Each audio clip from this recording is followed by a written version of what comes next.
विनोद और मोनू एक दूसरे के पड़ोसी थे। विनोद रोजाना सुबह सुबह अपने आंगन में बैठकर न्यूज़पेपर पढ़ता था। विनोद, तुम शादी से पहले तो रोजाना मंदिर जाया करते थे, लेकिन अब क्यों नहीं जाते?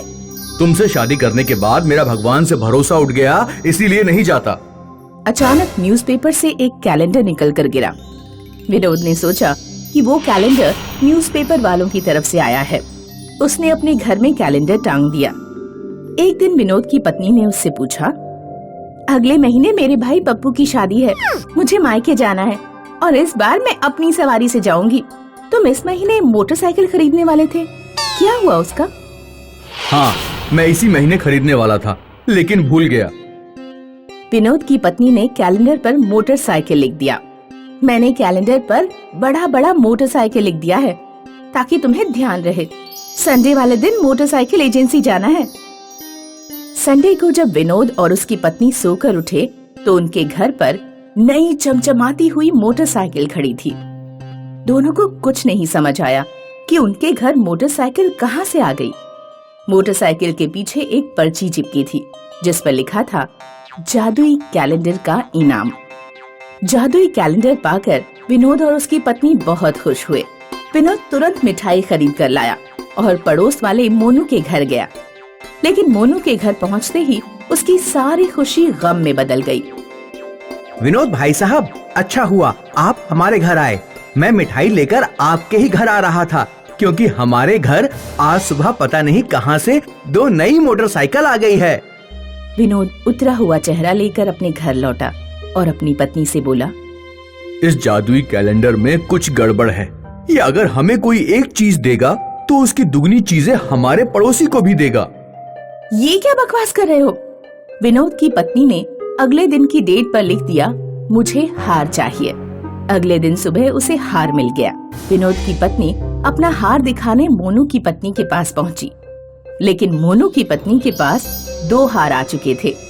विनोद की पत्नी समझ गई कि विनोद ठीक कह रहा था।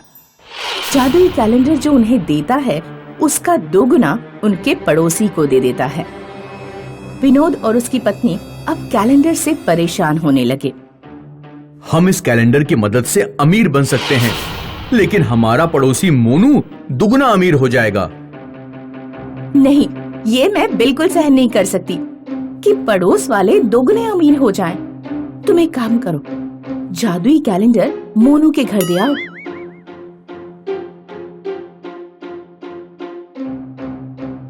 विनोद जादुई कैलेंडर लेकर मोनू के घर पहुंचा।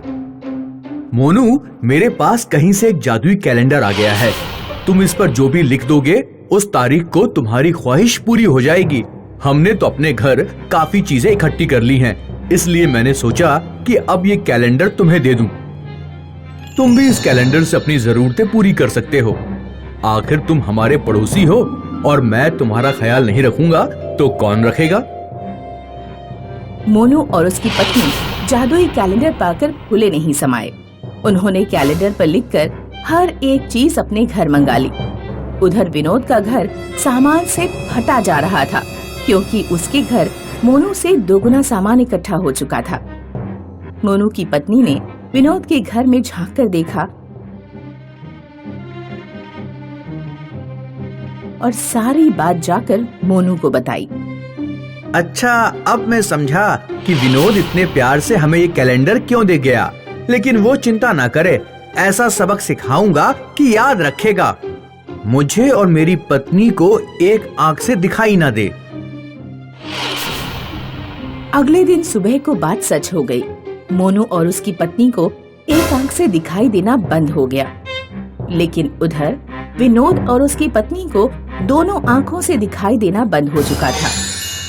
फिर मोनू ने कैलेंडर पर लिखा, मेरे घर के आंगन में एक गहरा कुआं खुद जाए। अगले दिन विनोद के घर के आंगन में 2 कुएं खुद गए। विनोद और उसकी पत्नी को आंखों से कुछ दिखाई तो दे नहीं रहा था, इसलिए दोनों कुएं में जा गिरे। उन्हें समझ में आ गया कि ये सब मोनू ने किया है। सड़क पर एक साधु जा रहा था। साधु ने विनोद और उसकी पत्नी के रोने की आवाज सुनी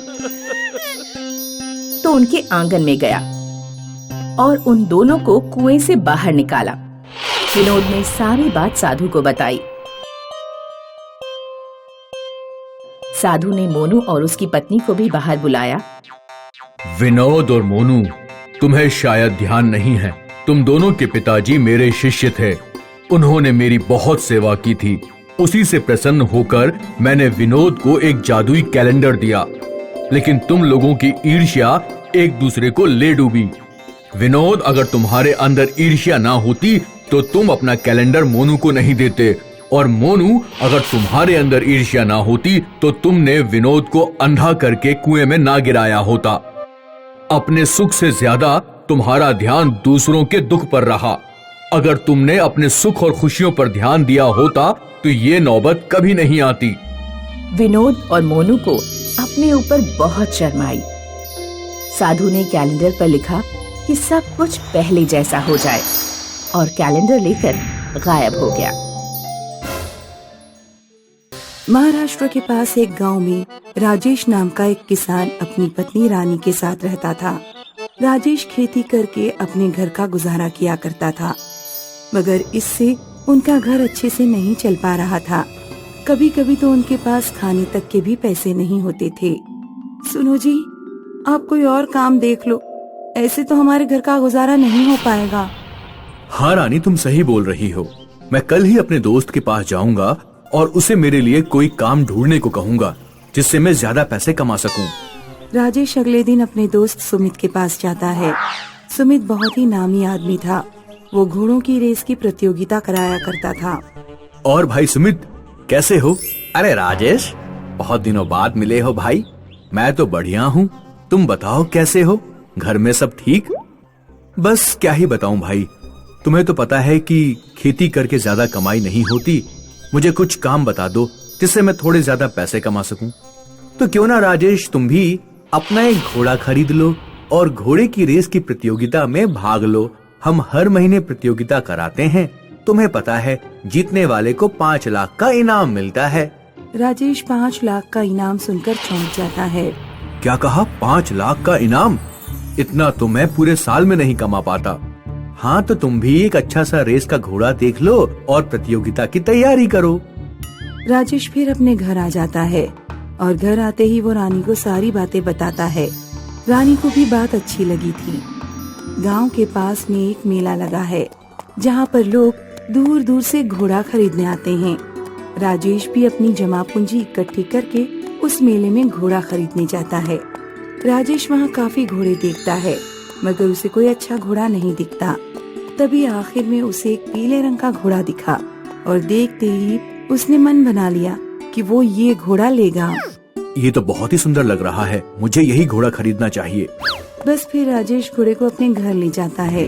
घर आते ही रानी जैसे ही घोड़े को टीका लगाती है, तभी वो घोड़ा बोलता है, मेरे मालिक की जय हो। राजेश और रानी घोड़े को बोलता देख चौंक जाते हैं। क्या तुम बोल सकते हो, या मैं कोई सपना देख रहा हूँ? हाँ, मैं बोल सकता हूँ। मैं एक जादुई घोड़ा हूँ। मेरी रफ्तार इतनी है कि मुझे कोई दूसरा घोड़ा हरा नहीं सकता। अब से आप मेरे मालिक हो, और कभी मुझे गिरने या मुझे कोई चोट पहुँचाने की कोशिश करेगा तो मेरा घाव अपने आप भर जाएगा, और मैं सिर्फ आपके कहने पर ही दौड़ूंगा। फिर प्रतियोगिता का दिन आ गया। राजेश अपनी जादुई पीले घोड़े को लेकर प्रतियोगिता में पहुंच जाता है, और जैसे ही घोड़ों की रेस शुरू होती है, राजेश अपने जादुई पीले घोड़े को दौड़ने को कहता है। राजेश की आवाज सुनते ही जादुई पीला घोड़ा इतनी तेजी से दौड़ता है कि सब घोड़ों को पीछे छोड़कर आगे निकल जाता है और चंद मिनटों में ही रेस जीत जाता है। इस तरह राजेश 5 लाख का इनाम जीत जाता है। फिर ऐसा हर बार होने लगा। जब भी घोड़ों की रेस होती, जादुई पीला घोड़ा हमेशा जीत जाता। ऐसे करते करते राजेश जादुई पीले घोड़े की वजह से अमीर होता गया। राजेश अपने घोड़े का बहुत ध्यान रखता था और दूर दूर से उसे खरीदने के लिए लोग आया करते थे, मगर वो उस घोड़े को बेचने के लिए साफ मना कर देता था। रानी और राजेश दोनों ही बहुत खुश थे।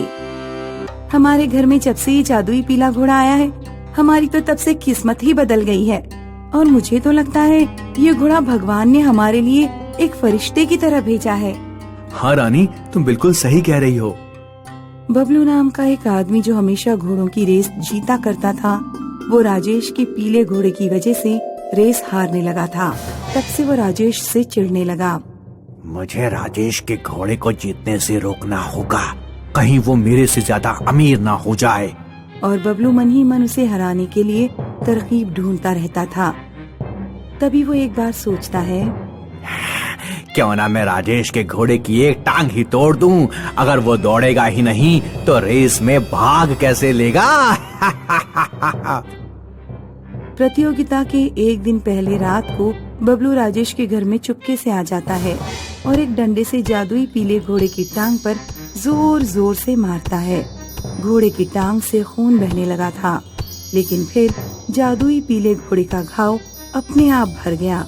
ये देखकर बबलू चौंक जाता है। अरे, ये इसका घाव अपने आप कैसे भर गया? इतने में वो कुछ समझ पाता, तभी जादुई पीला घोड़ा अपनी टांग उठाकर बबलू की टांग पर जोरों से लात मारता है और बबलू की खुद की टांग टूट जाती है। इस तरह वो खुद ही प्रतियोगिता में नहीं जा पाता। इसीलिए कहते हैं, जो किसी का बुरा सोचता है उसके साथ खुद ही बुरा होता है।